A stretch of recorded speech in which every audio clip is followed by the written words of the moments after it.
tous les classiques qui étaient Adam Smith, David Ricardo, Karl Marx, John Stuart Mill, bon, Malthus plus ou moins, euh, tous les classiques de la création de la pensée économique intégraient une pensée sociale. C'était plus des philosophes sociaux que des économistes purs, comme on dirait aujourd'hui.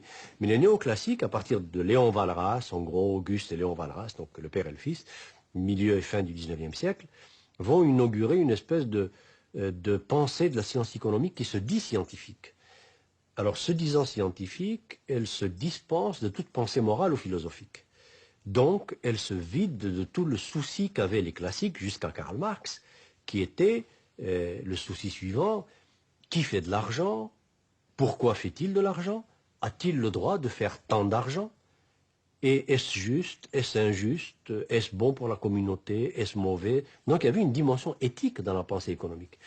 Et cette dimension éthique a été évacuée avec la pensée néoclassique, laquelle pensée néoclassique a ouvert la voie, le chemin à la pensée néolibérale, laquelle pensée néolibérale a ajouté à la pensée néoclassique, en plus de cette espèce de décret scientifique: nous sommes une science, donc nous faisons comme la physique, nous constatons que l'argent va de tel endroit à tel endroit, nous comptons, nous observons, nous classifions, mais nous nous gardons bien de porter un jugement, car la physique, qui est une science, qui est la science des sciences, ne porte pas de jugement. Plus nous croyons devenir efficaces économiquement, il faut dire plus exactement financièrement, parce qu'on confond l'économie et la finance, hein, c'est multiplier l'argent. Donc plus on devient efficace dans la multiplication de l'argent, plus on perd du sens. Alors, est-ce que ça a du sens, par exemple, de dire que General Motors, je prends juste cet exemple, est efficace parce qu'ils ont fait 23, 24 milliards de dollars de profit net dans la dernière décennie, mais en même temps, ils ont fait 300 000 chômeurs. Alors, est-ce que ça a du sens? D'un côté, on dit General Motors est efficace, mais que veut dire cette efficacité? On dit, par exemple, l'économie américaine est plus efficace. Bon, et le plus efficace en indicateur financier, en indicateur de rendement sur capital investi, etc. Mais jamais les États-Unis n'ont eu autant de gens qui vivent au-dessous du seuil de pauvreté à l'américaine, bien sûr. Jamais l'Amérique n'a eu autant de gens qui n'ont pas accès à des soins. 40% de la population américaine n'a accès pratiquement à aucun soin de santé.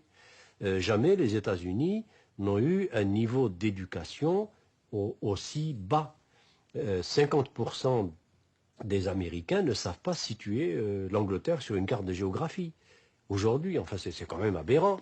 Quand on a la télévision, quand on a tout ça, 50 chaînes minimum par maison. Donc voilà un peu, en gros, ce que j'appelle cette panne de sens.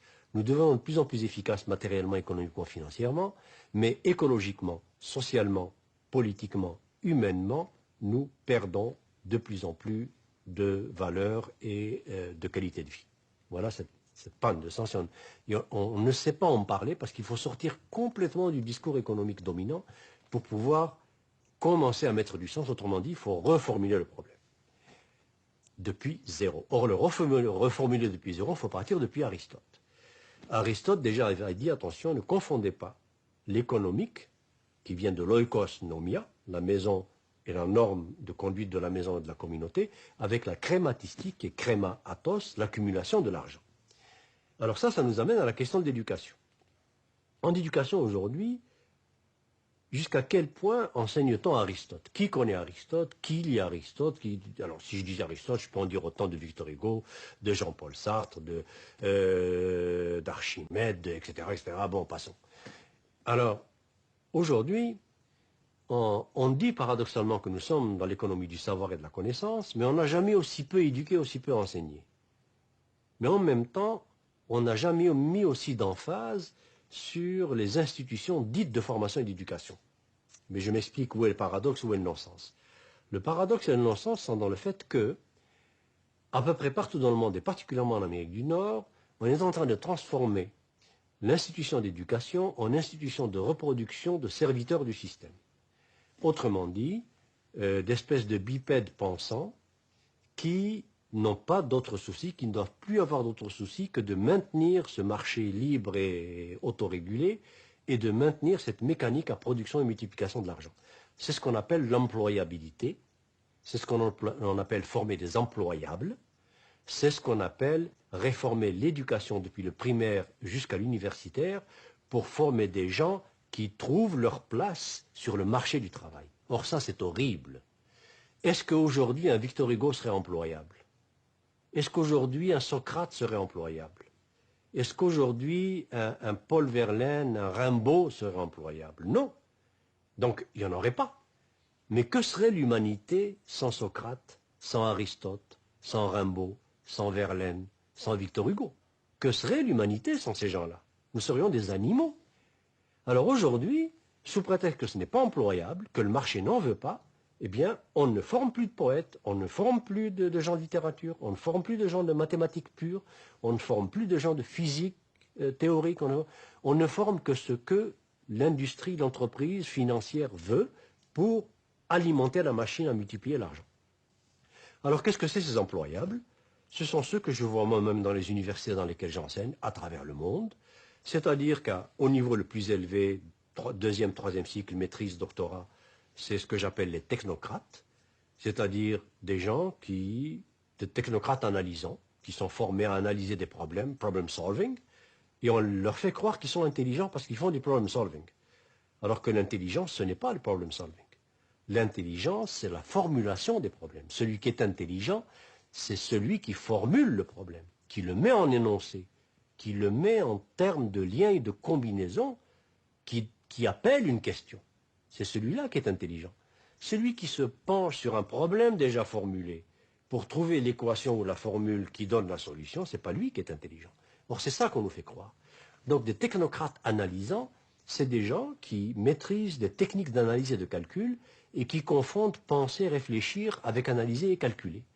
Et ils prennent des décisions sans état d'âme, du genre licencier 60 000 personnes en un jour, doubler son salaire de millions de salaires et dire je souffre en plus.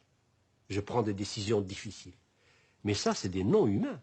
Quelqu'un qui prend des décisions sans état d'âme et qui le dit, c'était quelqu'un qui est en train de dire je ne suis pas un être humain. Alors de quel droit le laissons-nous prendre des décisions qui touchent à des êtres humains? Puisque lui dit je n'ai pas d'état d'âme, donc je n'ai pas d'âme, donc je ne suis pas un être humain. Alors, voilà les technocrates que nous formons au haut niveau. Au niveau intermédiaire, c'est ce que j'appelle les techniciens producteurs. Ces techniciens producteurs, c'est des serviteurs de machines, des servants de machines. Depuis l'ordinateur jusqu'à la machine numérique qui débite des pièces de plastique ou d'acier ou d'aluminium. Eh bien, ces gens-là sont là pour faire en sorte que cette mécanique automatisée de production ne tombe jamais en panne. Et tout ce qu'on leur demande comme connaissance, c'est la logique de la machine ou de la série de machines dont ils ont la garde. C'est tout. Et encore plus, on leur demande simplement d'être capables de comprendre ce que la machine demande.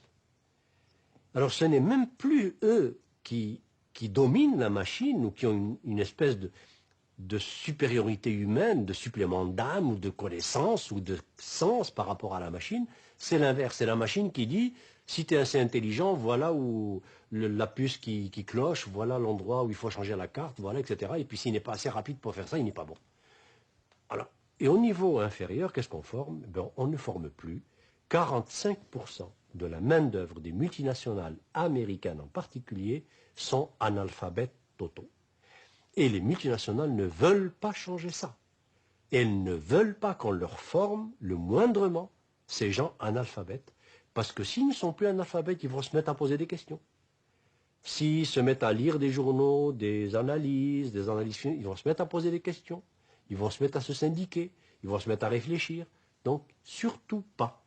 Alors, nous avons aujourd'hui, particulièrement en Amérique du Nord et aux États-Unis encore plus, des diplômés du primaire et du secondaire qui sont à peu près dans une proportion qui est assez hallucinante, qui atteint chez nous en tout cas 1 sur 4 au Québec, et aux États-Unis, si on regardait les vrais chiffres, je suis sûr qu'on approcherait de la même proportion, sinon plus, qui sont diplômés et qui sont analphabètes, qui savent à peu près ni lire ni écrire, mais ils ont un diplôme.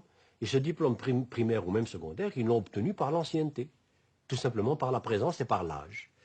Et ça arrange le système.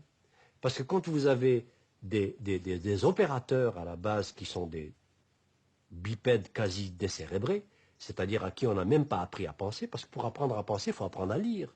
Et il faut lire. Si je veux apprendre à penser, il faut que je lise Victor Hugo. Il faut que je lise des poèmes, il faut que je lise des philosophes, il faut que je lise, c'est ça qui m'apprend à penser, des écrivains. Je ne peux pas penser sans me mettre des mots et des façons de manipuler ces mots dans ma tête. Alors si je n'ai pas ça, je ne peux pas penser. Donc, je peux devenir un excellent reproducteur du système qui ne pense pas et qui défend le système.